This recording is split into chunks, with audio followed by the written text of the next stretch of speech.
जागरूक जनतेचे एकमत, आपलं जागृत जनमत. उपसा बंदीला 26 जूनपर्यंत पुन्हा शिथिलता.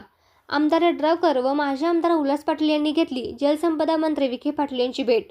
पाऊस लांबणीवर पडल्याने शिरोळ तालुक्यातील ऊस, भाजीपाला व इतर पिकांवर संकटाचे धड दाटून आले असताना शेतकऱ्यांना मोठा दिलासा मिळाला आहे.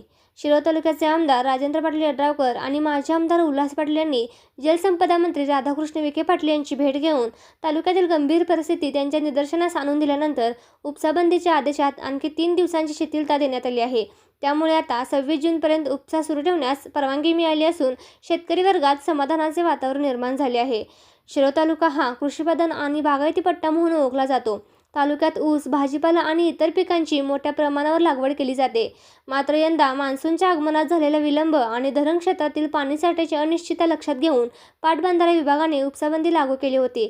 या निर्णयामुळे पिकांना आवश्यक पाणी मिळणे कठीण झाले होते आणि शेतकऱ्यांसमोर मोठे संकट उभे राहिले होते.